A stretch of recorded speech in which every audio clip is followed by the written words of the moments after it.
नमस्कार शेतकरी बांधवांना, स्वागत आहे तुमचं आपल्या नवीन ब्लॉगमध्ये. तर हा ऊस आपला 1 महिन्याचा असताना आपण ड्रिंचिंग घेतलं होतं त्याचा व्हिडिओ आहे, परंतु त्यावेळेस व्हिडिओ टाकायला जमलंच नाही कारण वेळेअभावी आपल्याला ब्लॉग टाकता नाही आला. तर आता हा ब्लॉग मी करते. तर आपल्याला उसाला ड्रिंचिंग करायचं होतं आणि उसाला ड्रिंचिंग करण्यासाठी मी बुरशीनाशक 1261 खत आणि नंतर हुमिक ॲसिड आपण यूज केलं होतं.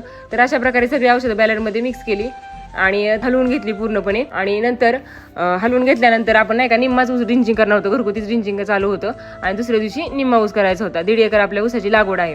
तर अशा प्रकारे आम्ही सगळं औषध वगैरे मिक्स करून नंतर त्यांनी मला पंप वगैरे उचलून दिला आणि त्यांनी बादलीनंतर औषध वगैरे ऊसाच्या मुळाशी ओतलं. तर अशा प्रकारे आपलं औषध पूर्णपणे तयार झाले. बघा अतिशय प्रमाणात सगळं झालेलं आहे आणि बघा तुम्ही बघू शकता व्हिडिओमध्ये की चांगलं उसाला ते नाही का मुळाशी बसते व्यवस्थित औषध. तर याच्यामुळे आपले फुटवे वगैरे चांगला रिझल्ट देखील आला आहे. तुम्हाला परत एक व्हिडिओ टाकणार आहे, तर तुम्ही ऊस बघू शकता आपला बऱ्यापैकी आता 2.5-3 महिन्याचा ऊस झाला आहे. तर बऱ्यापैकी चांगली प्रगती आहे आणि ऊसाला फुटवे देखील चांगले निघलेले आहेत.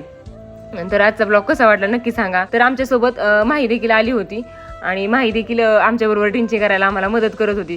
तर तुम्ही बघू शकता माही काकांना काहीतरी म्हणत होती.